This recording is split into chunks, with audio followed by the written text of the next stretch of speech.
Thank you so much for joining us today. We have Tadejah Mullgrav. We're going to talk about it. We're going to get into it. First, our soundbusiness.org theme song.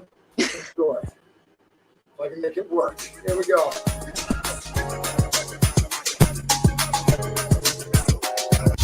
This is the Alumni Connections Project. We all know Randolph is better than the rest. Even when you progress, you still gotta rep. 8 Phillip Randolph Campus High School. But this is not a test, you should say it with your chest. Be proud of your origin, and if you are proud, support it then. Stronger together through unity, better together. Let's build the community. Randolph isn't a school or a building, it's a legacy. It's not in your past, it's your identity. So show some pride. Alumni Connections is sponsored and brought to you by SBI, CCPI. Soundbusiness.org. Soundbusiness.org. The journey doesn't end with graduation and prom. The journey doesn't end with graduation and prom. The journey doesn't end. The journey doesn't end.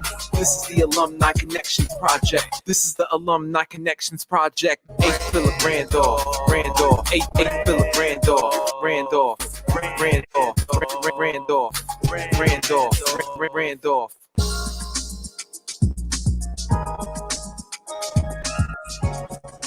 That should bring back some memories with the Randolph there, right? So everybody, this is Tadejah Mullgrav.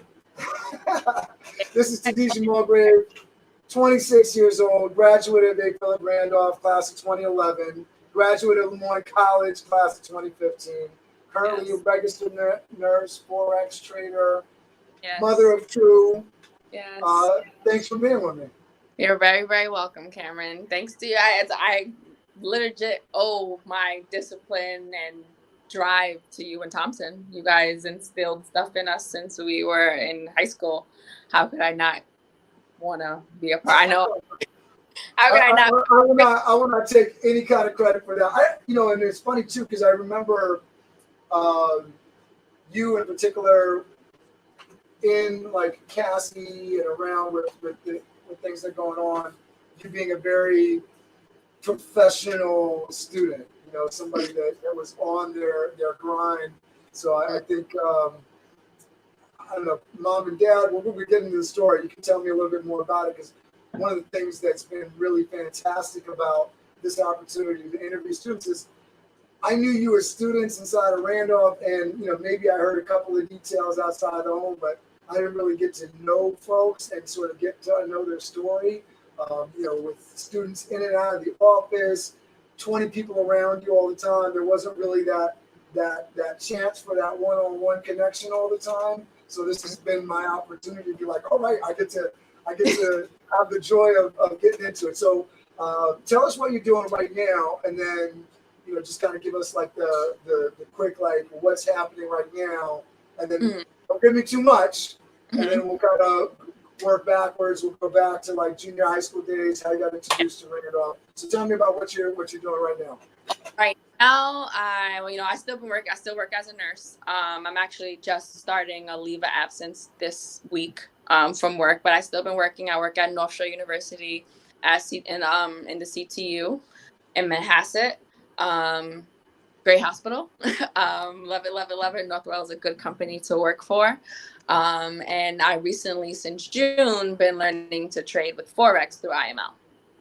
Okay. And is this like, I don't want to give away too much, but is this like, you don't want to go back to nursing, or is this in addition to nursing? I still enjoy being a nurse. I'm an adrenaline junkie, I learned. I like being in the ICU. I like it and everything, but I don't want my passion tied to my debt anymore, and I don't want my passion tied to my bills. Like, I want to be at work because I want to be at work. And I would say that COVID kind of forced that hand because I love nursing. I love taking care of my patients, but it has taught me that nursing don't love me back. And I can give and give and give and give and give, but it's not going to give on to me the way America didn't want to pay us more. They didn't want to give us the proper equipment. They didn't want to, like, we're saving the things that I see. It's so funny because this guy that I'm talking to with this networking group that I'm with, every time he tells the story about being a teacher, he's like, I went to, I enjoy teaching. I went to go teaching, but I got my first check and I realized teaching don't love me. Nope. No, all right. All right, so we'll come back to all this. So this is a good place, starting place. So let's go back to junior high. Where were you living? What junior high were you going to, and how did you first get introduced to Randolph? I went to MS 226. I always lived in Queens, Jamaica, Queens. And my cousin went to Randolph, Shreen. So I applied because she applied and she went there. So I actually cried when I got into Randolph. I did not want to go to Randolph. I wanted to go to like Thomas Edison or something like that in Queens. Really? I was like, I don't want to travel all the way to Harlem. I don't want to do all this stuff. And I did it, and now look, it put me on the right track to nursing. It put me on the right track to stepping, swimming, all that stuff. High school was, like, I wish I would have enjoyed it. Too, right? I see you were part of swimming too, right? Swimming I was team. part of what? You were part of swimming team as well. I remember step. I remember all that jazz because obviously I had the connection there. But a swimming team too with Carolina and all that crew. Yeah. Tati. Yeah. All right. So once you got to Randolph, like, what was your first experiences that you remember at Randolph? I feel like my experiences at Randolph didn't start until I joined SBI. Like I didn't do anything my freshman year of high school. Okay. I joined sophomore year. I joined Sisters. So I felt like at first me going to Randolph was just the commute, going to school, coming home, going to school, coming home. But then once I joined SBI and I got involved with the step team and the college prep and all that stuff, that's when all my memories are there. That's when How did you get introduced to SBI? Because I mean, there's so many different things going on in Randolph. How did you get introduced to SBI? Beginning of the year, introduction to the step teams, and like I think I auditioned. I auditioned for this. Okay, so you auditioned, but how did you like know to audition? Like how was your first introduction? Stuff. I did karate. I did praise dance at church, so I wasn't like afraid. I knew I could perform. And but who, like, I'm assuming like there was somebody that was like talking you into it, and that my cousin, she was on Sisters. Okay, who's your cousin again? Shireen Christian. She's class of 09. What's her name? Shireen Christian. Shireen. I'm trying to remember Shireen for the life of me, and I can't. Light skin. I don't know. You're gonna have to send me a picture later. Maybe I'll remember. So she got you in sophomore year. You joined SBI. So what was your experience like once you started with SBI? It was everything. Like I felt like I had a sense of family. I felt like I had a sense of guidance and someone to direct me in the right way. Because I was the first person to go away to college. So all of that stuff was new to me. Like I didn't know anything about it. I wasn't educated about it. So to me, it was just like I was soaking up all this information. And that's why I just took it and ran. And I literally just listened to what you guys said and applied it to my life. That's awesome. So were you a part of like Career Day and the December show, May show, all that stuff that year? Yeah. Say it again? I said I became captain of Sisters my junior year. On junior year, you were captain of Sisters. That's crazy. That's wild. Did you guys do anything? I know some years we had stuff outside of school. I can't remember which year was which, but did you guys ever do anything outside of school, or was it just inside school? Like everything was inside school. I don't remember doing anything outside of school, but my memory is also not the best.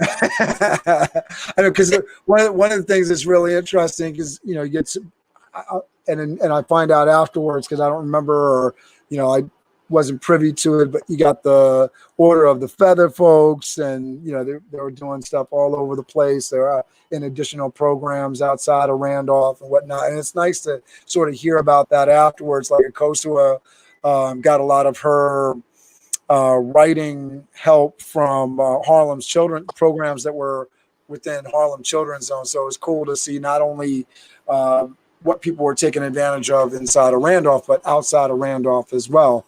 Because certainly the message has always been like, look at these things that are out there on your education message. Like there's different things to take advantage of. All right, so walk us through. Let's get through the Randolph experience. So junior year must have been pretty cool being captain of sisters. Talk to us about the transition. You know, I'm assuming, were you in Cassie junior year with us as well? Cassie sounds familiar. What program was that That again? was the SAT prep. Oh yeah. I did Cassie. So SAT prep junior year, what was that transition like to senior year and thinking about college and all that jazz? Yeah, I remember being so stressed out junior year in high school. Like, especially most of it was the stress from home, though. Like, my mom did not want me to go away to college, and you guys are telling me to go away to college, and I'm coming home telling her, "Mom, I have to go away to college," and she's like, "Absolutely not." So I felt very much so like alone in my college applying process, because it was just like, I have these professionals telling me on one hand, and I have my mom telling me on the other hand, who am I supposed to believe? Or who am I supposed to trust? Or, you know, like my mom was here first. So it's like, she knows me, she knows life. So it's like, but I took the risk and I did. And now look, I out the box. Did mom or dad go to college? No, my mom, she's an LPN through a certification diploma program. And my dad go to college. All right. And was dad in the picture at all when you were young? Yeah, I know my dad. Okay. So there was, I was just kind of wondering what those conversations are like. I know my father like wanted me to go, but I always blame him. Like, I didn't get the push.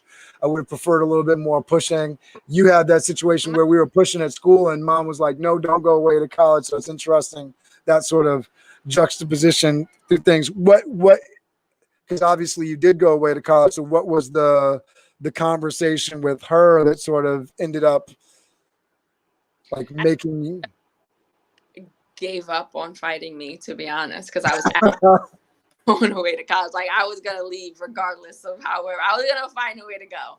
I think she just finally. I'm pretty sure I probably had her talk on the phone with Thompson and stuff like that. But I was adamant, and I am who I am. And once I make a decision, it's there. Well, like I said, like we started this conversation, I remember you being driven like the professional student at school. So I could see that. I could see that happen a lot. They were always big on education. They never had to tell us to do good in school. It was just expected. The expectation was there that you were going to go to school, you were going to get A's, you were going to listen, and you were going to behave. That was just it. Yeah, we're gonna have to come back to that conversation when we're talking about your children and how that process is going. So, talked about junior year, senior year. So, tell me about the transition. What colleges did you apply to? What was the thought process? Obviously, you wanted to go away to college, but how did you settle and end up on Moyne? My college experience, I was mostly stressed because my parents made money. So my issue was loans and having to take out big amount of loans to go away to school. And I think what is it called? Your estimated family EFC was like $20,000 or something like that freshman year or something. Right on the FAFSA, yeah. Yeah. So to me, I remember at one point I was actually thinking about going to the military because I'm like, how am I going to take out $20,000 a year for school and the military will pay for it and blah, blah, blah. I could be a medic and do it that way. Like, I was legit thinking of other ways to still be a part of healthcare, but not having to take out loans. But I remember Alejandra being a part of that conversation. Am I right on that? Yeah. Because I think that's sort of the direction that she was wanting to go as well. I remember her having some of those conversations with us. So then I guess what locked me into Moyne was the fact that it was a 2+2 program. The fact that it was, you come in your freshman year, you graduate with your RN your junior year, and then you work as an RN. They hire you at St. Joe's, and then you work your last year as an RN while finishing your bachelor's. So to me, it was like, okay, I'm going to take out all these loans, but I'm going to get a job in 3 years. How did that end up working out? It did. They hired me. It worked out exactly how awesome. Exactly how it worked out. So what was the deciding factor senior year to like, okay, what other schools like accepted you and financial, like what was the deciding factor? Was it just that they had that 2+2 program? I got into almost every nursing program I applied to, but it was the fact that it was a 2+2 program and that they hired their nurses, because I knew that New York City didn't hire GNs back then as often, like graduated nurses. They wanted you to have your bachelor's and 2 years of experience. So I knew that I couldn't come straight back home. So I needed a plan to be able to stay and live until I was able to come back home. And Needed that plan. I got you. All right. So now you make that decision. You're going to Lemoyne. Did you go and visit Lemoyne before you made that decision? yeah, I went on their like accepted student day. Okay. And did that like influence the final decision? Cameron, in all honesty, I was gonna go anywhere that wasn't home. You're like, I'm out of here. I So was talk to me about that summer and that first college experience. I remember what I remember about the summer was I was just like anxious to go, making sure I was gonna leave, and then they have the welcome week for Lemoyne, and I remember just feeling like I was supposed to be there, awesome. Supposed to be doing, but it wasn't even about like for me. I feel like it wasn't anything about Lemoyne per se, or it wasn't anything about. It was just the fact that I felt at peace being away. So That's it was awesome. just going to make the best of whatever's here now. I studied, I went to nursing school, I worked 2 jobs through college. Like, I did what I had to do to execute my plan. That's why if you talk to anybody me from college, they know that I didn't party, I didn't do anything. I went to school. So you're focused, you're driven in school. Were you a part of like extracurriculars? What did freshman and sophomore year look like? Time for that. That's the only thing I wish I could get back from college is the fact that I really didn't have time to enjoy it. Nursing school is not for that. Like a lot of people in my class, it was second time career, so I felt like it was different for them. They had that experience of partying and having fun and just exploring, and now they're back for their career. But for me, it was like, here I am, 18 years old, waking up for 6 o'clock clinicals as I have to work. At Lemoyne, was there a lot of older students there? I didn't realize that would be something that you would find at Lemoyne. Is a separate school, so you can just apply straight to St. Joe's and get your 2-year nursing degree and then go back for your bachelor's. In all honesty, if I was smart about money back then, that's what I would have did. I would have applied straight to St. Joe's, got hired by them, then have them pay for my bachelor's. I didn't know better. It's okay. Lesson learned. Now I know that. I love little pieces like that because I think that's something that's really interesting because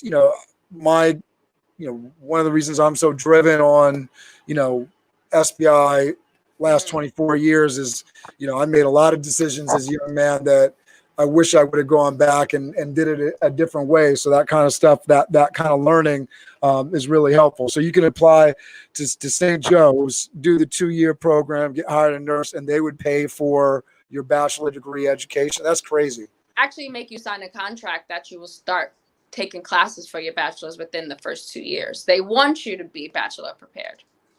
That's wild. So when you were a freshman and sophomore, you were doing classes at Lemoyne or at St. Joe's? Freshman year was all my liberal arts classes. Sophomore year started both. So I would go to St. Joe's during the day and then take my rest of my liberal arts classes like 1 or 2 nights a week at Lemoyne. So I was going to 2 schools at once while working 2 jobs and going to clinical. What were your jobs? What jobs were you working?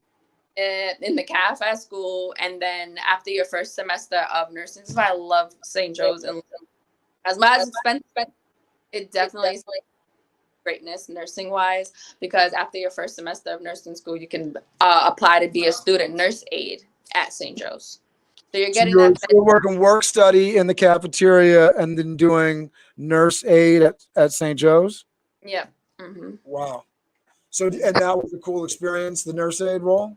Such a great experience because you get it's kind of like clinical reinforced all over again. Yeah, practical experience versus the books. Or bedside experience. The hardest thing about being a nurse is knowing how to talk to people. So if you are doing it already for so many years, when you become in that role as an RN, you'll have a certain amount of confidence. You've been doing things that nurses do this whole time, so you're not nervous, you're not scared, you feel like you can do this because you have some sort of experience. You don't have RN experience, but like the critical thinking part of it and the assessment skill part of it, but that'll come over time. That's awesome. So if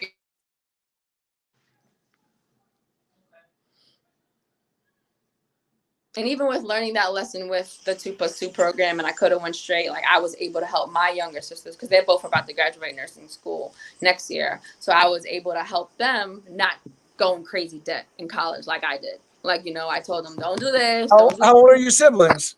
22 and 21. Oh, wow. We're all nurses. My older sister's an RN for like 10 plus years now. I've been an RN for 6. And next year they're both graduating and they'll be RNs too. Did the sisters go to Randolph?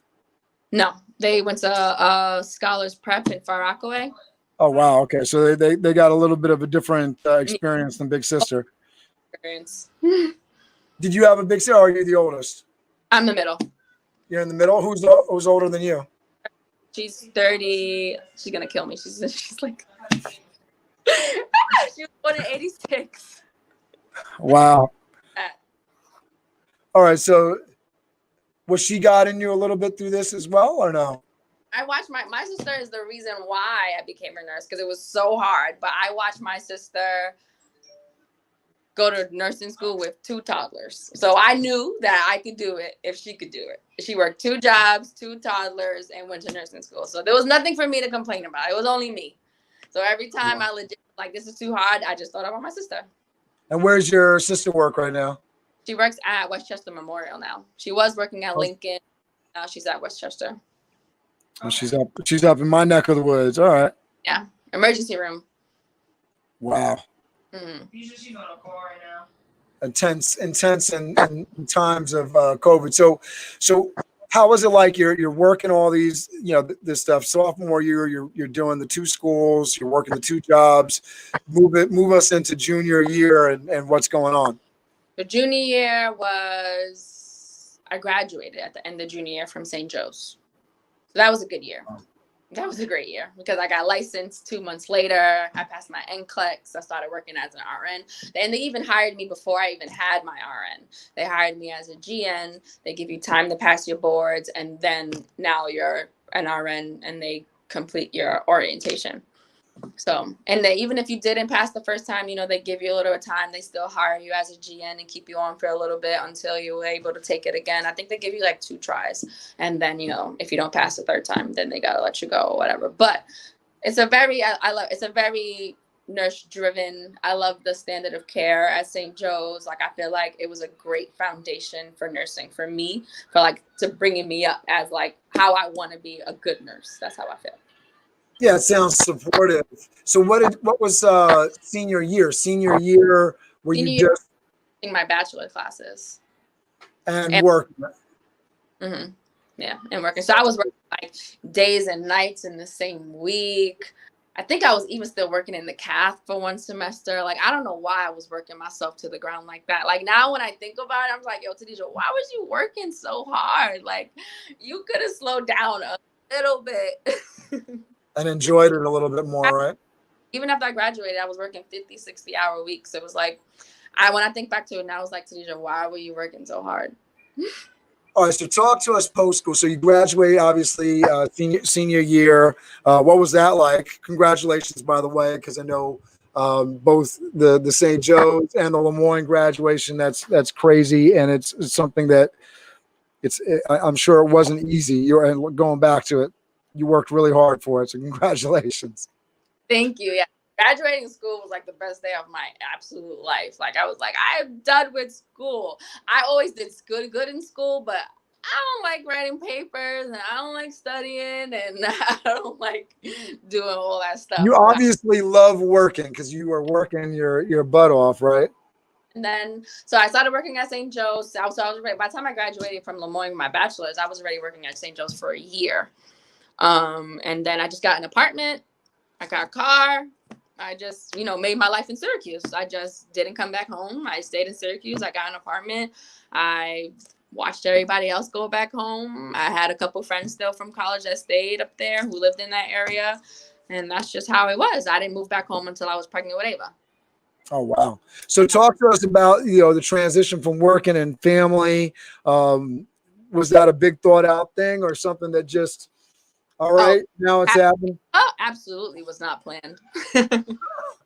Okay. So getting into this, now you're getting into life, because I know when we before we jumped on, we talked about some things that we want folks to take away from this. So life doesn't work out the way that you plan, and it's okay. So talk to us about that and the transition from being in Syracuse to coming back home. What did that look like?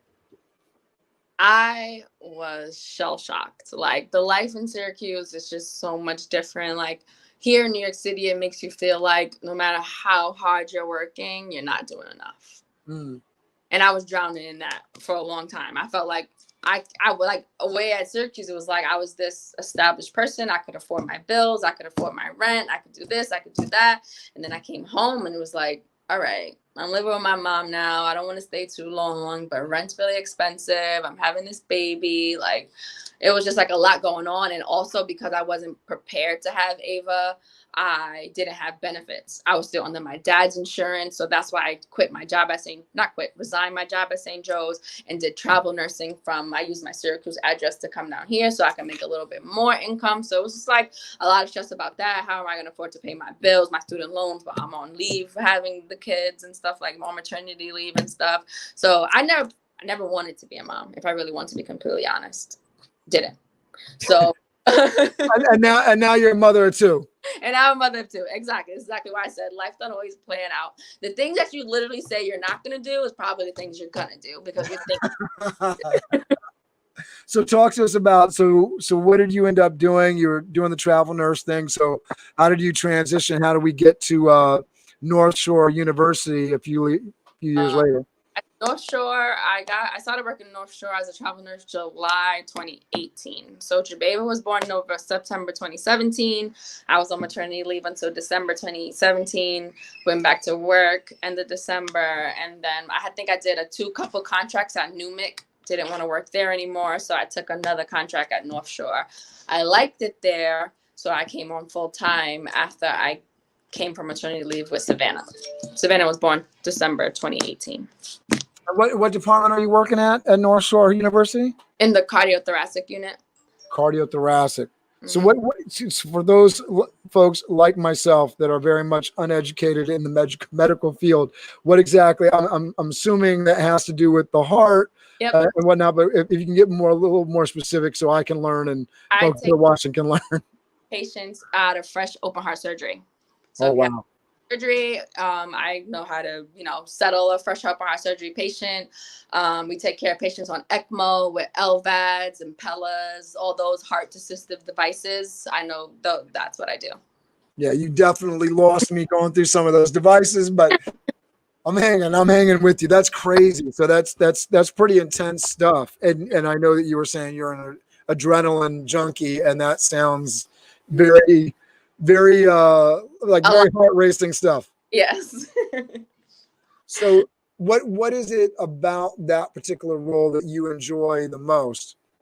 I just love taking care of people. I know that my gift in this life is that I know how to love unconditionally. Mm-hmm. And I like helping people in their most vulnerable time. Like I fall in love with patients that I've only been there with them for 12 hours and we have such a connection. It's just like you learn about different people's personalities. You learn how to deal with, I feel like that's why I do well with dealing with other people, is because even if I don't like my patient's personality, I still have to be nice to them. I still have to treat them like a person. I still have to be professional. That takes, you got to be able to be secure in yourself to not be able to allow the outside factors to affect you as your role. Yeah. But I also learned recently that I've had a little bit of a toxic relationship with nursing. I've allowed it to not allow me to figure out who I am as a person. It's this prestigious career. Everybody respects my opinion. Now, all of a sudden, everybody thinks I'm a doctor and can answer all their questions. So, you don't really care about. I have this pain in my back. Can you tell me? I'd be like, no, go to the doctor.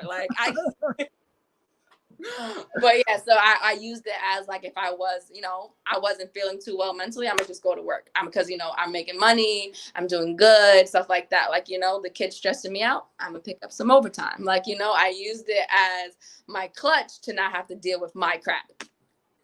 So now I know that you're moving into doing some of this Forex trading. Tell us a little bit about that. And I think this kind of blends nicely with this don't live in fear. You're using nursing as a crutch. You realize that. And then into this third point of don't stop your education, because obviously you're very educated. You've been part of a great program, got those degrees, but now you're educating yourself on something else, which is really cool. Yes. So Forex, what do I have? I am internally grateful to Forex. It has absolutely changed my life in the last 3 months, my perspective on life, my perspective on literally every single thing. Like, I've never been so positive in my life. Like, I truly believe in manifestation and positivity, you know, all that millionaire mindset stuff that people think and it's real, 110%, because I manifested this negative life. I did. All I used to think about is what I didn't want to do. And guess what? All those things that I didn't want to do came true. So now imagine, now I feel like I have such a power of like, I could think of all these negative things. Imagine what I could do if I just shifted my paradigm and became a positive person and a positive thinker, and how much blessings will come to me if I could do that. People are enslaved to their minds, and they don't realize that. They don't realize how on the basic level. And I love that you're using the words like that, positive and negative, because it really just breaks down. And I know this is something that we talk about, part of Sound Business on the high school level. I'm hearing it and doling it out so much on the professional and business development level with my colleagues and the folks that I'm working with. But, you know, breaks down to, if you think you can, you can. Yeah. And if you think you can't, you won't. You can't. Right. It's really just that simple. And I felt like I was angry for a little bit before Forex, like, especially with everything with like George Floyd and all the Black Lives stuff and everything going on. I felt like I was lied to all my life. Like, I felt like they painted this picture that racism wasn't a thing anymore. And it very much so clearly is. Like, you know, like they put Obama in office. Like, I grew up with Obama in office. I have a Black president. There's no way racism is a thing anymore. Like, you know, like stuff like that. And now that I'm old and become an adult, and I feel like a veil is being lifted. Well, I think there's two pieces to this. Speaking as a white male, but you know, forgive me for speaking on it, just because I have my sort of idea on both perspectives. Both on where we are now and where we have been, right? So, you know, where we are now, I don't look as very different from where we have been. It's just very much in the sense of now it's a lot more visible, in the sense that somebody can take a video on their phone and instantly it's all over the world. The news is, you know, the 24-hour cycle. It's just so much more visible because, you know, for yourself, if you go back to your childhood, I know, you know, Thompson going back through his childhood, you know, none of this stuff is particularly new. It's just a little bit more documented, visible. So, you know, because I think there's a tendency for people to think, wow, this is worse than it's ever been. Mm-hmm. And in some ways, in terms of how available the information is, that can feel true. Mm-hmm. But it's also the best time ever, period, to live in, because of all of the availability of information. And, you know, I want to hear more about Forex, but, you know, the ability for you to educate yourself, the ability for me to get on my device and, you know, watching my Robinhood account grow, even during, you know, financial downturn where my business has been 100% affected. You know, we, you know, are Toth Staffing, the company that I run and founded in 2011. There is no, you know, live events, at least not to the extent where, you know, we would have 50 staff out on a Saturday. Now we are lucky to have a couple out on a Saturday, if any, and forget about all the corporate business during the week. It's just completely affected. But that being said, you know, I'm pivoting to doing YouTube videos and all this crazy stuff. There's so much opportunity. There's abundance, going back to what you were talking about in terms of positive thinking and all that jazz. I mean, there's so much available to you and so much ability for people to affect positive change. So that's my rant. Forgive me for that, but it's good to hear it because I think it's really easy to get down. I mean, you see something like Jacob Blake get shot in the back, and then a week later, or even less than a week later, this white kid walking down the street past police officers with a rifle in his hand after shooting people and not being even slightly confronted, right? It's you can see the night and day difference that racism playing out, but understand that even with all that said, we're seeing it, whereas it happened before and it just wasn't seen. Not at all. Not at all. But yes, with my plans with Forex is all very much so impact related. For me, it's impact over money any day. That's why. Explain Forex to us, because I know I just did a quick Google search before we got on, and I know that it has to do with, if I'm not mistaken, exchanging foreign currency, right? Yes. So Forex is short for the foreign exchange market. It's a $7.7 trillion market that operates from Sunday to Friday. It was founded in 1994. So it's no surprise that we're now hearing about it, that my generation is just now hearing about it. We were all babies when it came about. So there was no way we were going to know about it. And there was no way for our parents to honestly get into it, because it was new, and who knew if it worked and all that stuff. Like, if they weren't into investing, and in the Black community, then we're not taught to invest. We're not taught to take risks. So there was no way for anybody to know about it. But now that it's the most liquidated market, even more liquidated than stocks. And you just learn, you're trading foreign ticket. Like when you go out of the country and you trade if the ratio is $1 to $1 for euros, just say that. And me and you both went out the country, right? And I have $1, you have $1. And we get back €1, right? And you spent all your money, I saved mine. And then I came back and I got back $2 or $3. That's it. It's just that simple. The value of the dollar went up, or the value of the euro went down, and I got more money. Yeah, and I'm most familiar with this because my wife is Mexican, so we go down and we're looking at the value of pesos. So usually it's something along the lines of 20 pesos to $1, and we know that if we have a situation where the dollar is worth more because all our money is in dollars, that we're getting a pretty good deal if something costs basically what it normally would cost, and it hasn't changed price and our dollar is worth that much more. That's confusing to say, but in terms of what you're doing, in terms of, because I think, are you doing this just on the personal side, or are you investing other people's money? No, so we're never investing money in whatever. Bringing people into my business is no money to me from anybody. I am enrolled in IML Academy. IML Academy is the top educator service for Forex. They are the Ivy Leagues of the colleges, Harvard, Yale, all the top colleges. IML is the top educator service for Forex. I'm enrolled in IML. I pay a monthly like everybody else. And they just give me access to their harmonic scanner, which is the $1 million tool that the banks use every morning to trade out money that's sitting in your savings account. Number one. They give you. Oh, I lost you. Okay, you're good. No, your sound went out. You're good. Okay. They give you access to the top educators of Forex. So there's like educators for Forex. I don't want to get into crazy because I could go rambling, but there's no, obviously. But what is that? So you're investing your own money, I'm assuming, right? So you're taking your money, you're putting it into these foreigns. What does that look like in terms of returns, and how risky is it?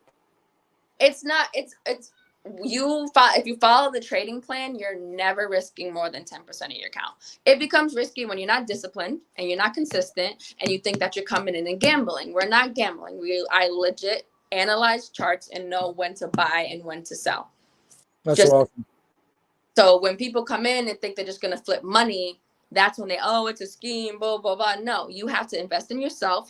I get on the 12, 3, 5, and 9 trainings. I take the extra time to tap into the IML Academy to learn and watch the videos that they provide a whole 100, 200, 300, 400 series on Forex, 100, 200, 300 on HFX. Like, if you take the time, you're paying IML Academy to learn how to trade. That's where your $175 monthly is coming from. So if you're not using the Go Live session and you're not using the educators and you're not using the strategies provided, that's on you, not your mentor, because I'm doing what I have to do. I'm very much so tough love. I will Well, bring I think a lot of people are not gonna put that commitment in general. So I know that maybe some of the what folks who else? watch will What be like, "Oh, else? Tadejah, can you take some of my money and can you make something happen?" And I No, think that's what they that want. That's what they want me to do, and that's not what I'm doing here. I'm not gambling your money for you. I'm not doing that for you. You can do it yourself.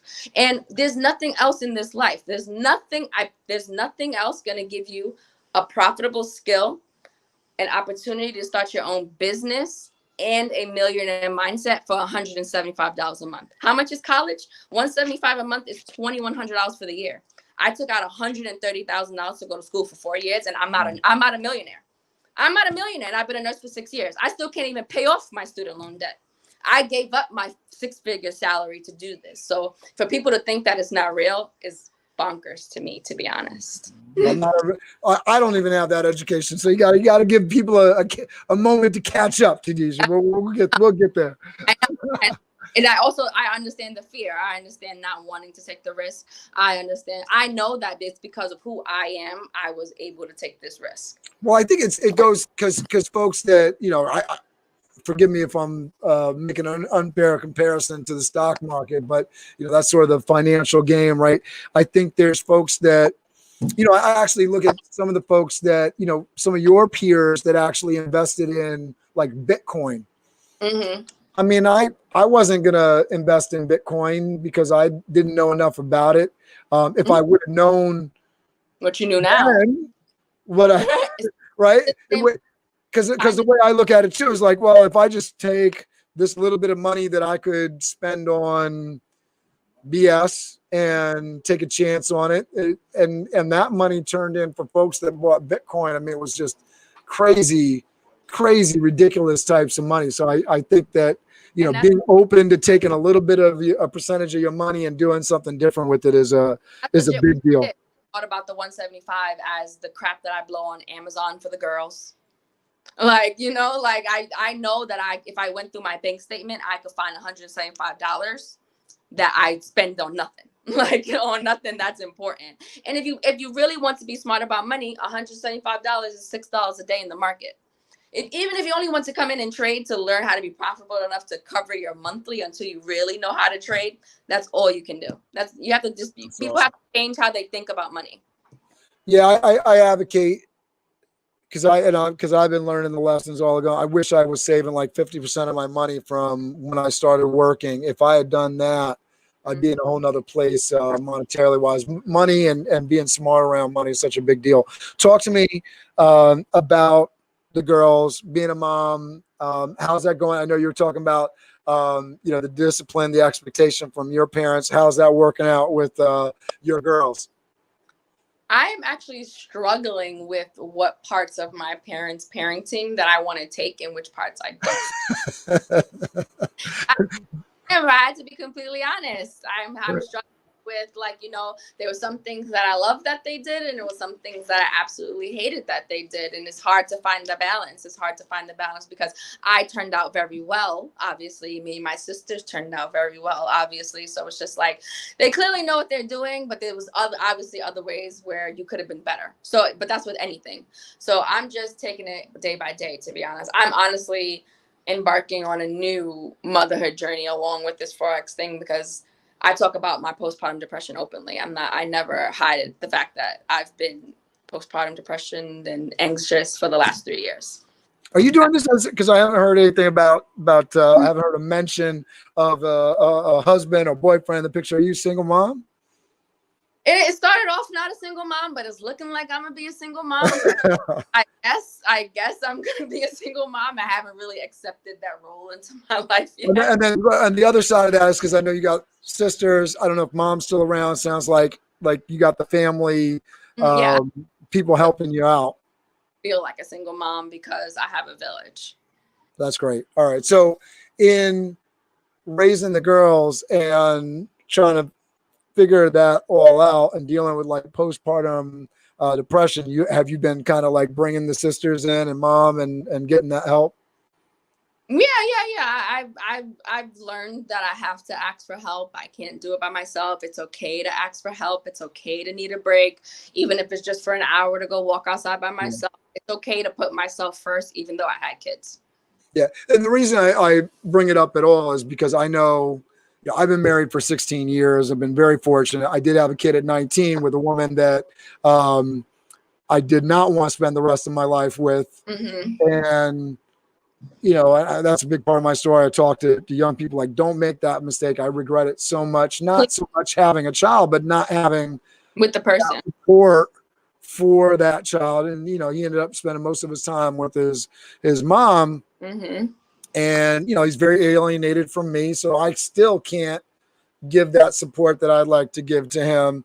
It's tough. It's really, really, really tough. Not only on you or the child, but it's everything, right? Everybody gets affected by that relationship. But that, what you were talking about before, like being able to walk away, like I give it up to single moms because it's such a tough job. I mean, it's just a hugely, hugely tough role. My father did it with me because my mom was on the West Coast. So I grew up with my father in a single parent home. I try to think back on like how he did it. I don't know, like it's a crazy thing. I mean, luckily it was just the one with him. You got two, 2 under 2. Oh, I had them 15 months apart. So how old are they now? Ava will be 3 on Monday, and Savannah will be 2 on December 27th. All right, so we got to get them together, please. I got my 3-year-old Xander, so we can get them together and have like a play day. I'd love to see you on that. All right, so talk to us. So I know you're into Forex. What's the future hold? I want to talk about like what you're trying to do, who you're trying to connect with, and how people can get in touch with you if they want to get in touch with you and get some mentorship and all that. I'm sorry, you went out. Oh, are you hearing me now? Yep. Okay. What I'm really trying to do with my business is tailor it towards single moms or moms in general. I want to be able to show Forex has given me back my motherhood. It has given me back I'm wiping. Ava's going to be 3. Savannah's going to be 2. I'm wiping the last 3 years clean, and I'm going to enjoy my kids being home. Like I've taken off work to be home with them because I feel like I missed out on the last 3 years. I feel like I didn't get to enjoy everything that motherhood is. And I don't feel like a lot of moms get to enjoy it. Why? Because in America, it's have a baby, go to work and pay the babysitter, or stay home and be broke and be on welfare. The only 2 options. Yeah, especially when you're doing it alone. It's hard. It's really, really hard. Yeah. And even now, with 2-income households. Yeah. No, you're right. So expensive. It's so expensive. And I just want to be able to show moms that you can take care of your kids, whether you're doing it by yourself or you're doing it with a partner, and that you can enjoy them. You can nurture your children. That's the issue. This is why we have so many broken adults, is because we're not being nurtured at home because parents aren't home. You gotta consider writing a book. I don't know if you've seen my interview with Akosua, but she is somebody that helps people write books. So that might be a good connection for you. How can folks get in touch with you? And so other than like single moms, who else are you trying to like connect with people on? Because I know you're still involved in nursing.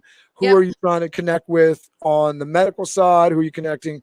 What kind of folks? And then how can folks connect with you? And just so you know, for this interview today, I dropped your Twitter and your Facebook address in the description so people can connect with you there. Okay. I'm literally open to teach anybody who wants to learn. You don't have to be a nurse. You don't have to be a mom. You don't have to be a dad. You just want to invest in yourself, and you want to learn a profitable skill and maybe have a business, because the business side is optional. You don't have to talk to people. You can come in and be a silent killer, as they call them, just withdrawing out of the markets and nobody even know, just because you learned how to skill. Like, people think that they have to be this talking on the phone person. It's like, no, if you don't want, your journey is your journey. Just let me position you in front of the information. That's all I'm asking. That's all. And you can reach me at. And is the best way for folks to get in touch with you through Facebook? Facebook or my Instagram, which is millionaire Tas _T_A_S. And then my Facebook is fine. And my phone number, I don't know. Should I give my number? I think I hit mute. I don't know if you want to give out your phone number, but there's a private chat. Drop me the address for Instagram in there, and then I'll publish it on the broadcast. Okay. I don't know. And so we talked a lot about like the business stuff and all that jazz. What's going on? Like, what do you enjoy to do outside of work and the girls?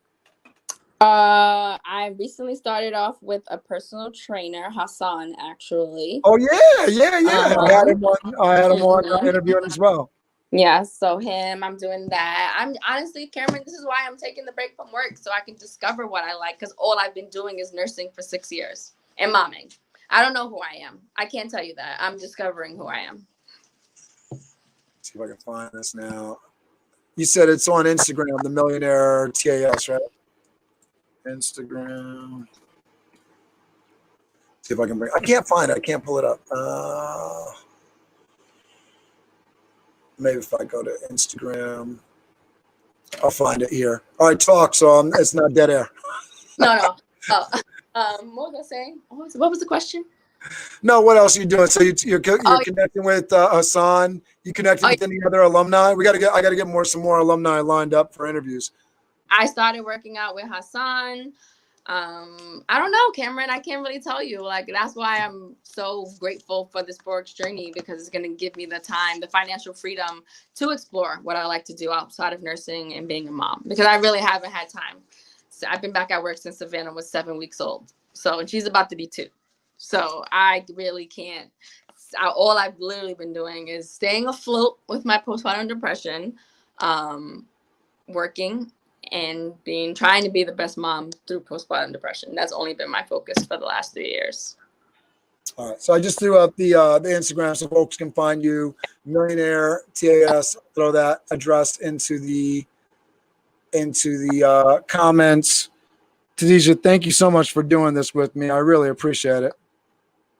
No, thank you. Thank you for giving me a platform to shed my light and my love and my just everything. I have big plans for Forex. I want to start a nonprofit for at-risk youth so they can learn a profitable skill before they're even 18, so they can have another choice in life other than death or jail or going to college or the military or whatever. Like, I just want to give. Yeah, let's start something up with SBI. I mean, so much stuff is changing with the way we're doing. So we can do something virtual. You could do it from home. Get some students together that are interested in learning. Because I mean, this is something I have no idea. I mean, again, literally, I Googled it before we got on just so I would have some sort of sense of what we were talking about. So definitely really good information for people to know. Thank you so much for doing this. I'm going to play the theme. Stay with me, and we'll be right back. All right. See if I can make this work now. I got to press some buttons, get some music going. Here we go.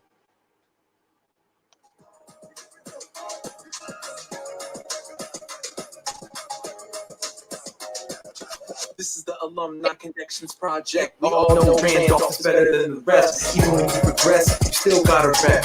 8 Phillip Randolph Campus High School. If this is not a test, you should say it with your chest. Be proud of your origin, and if you are proud, support it then. Stronger together through unity. Better together, let's build the community. Randolph isn't a school or a building. It's a legacy inside of your past, your identity. So show some pride. Alumni Connections, sponsored and brought to you by SBI, CCBI. SoundBusiness.org. SoundBusiness.org. The journey doesn't end with graduation and prom. The journey doesn't end with graduation and prom. The journey doesn't end with the journey doesn't end. This is the Alumni Connections Project. This is the Alumni Connections Project. 8 Phillip Randolph. 8 Phillip Randolph. Randolph.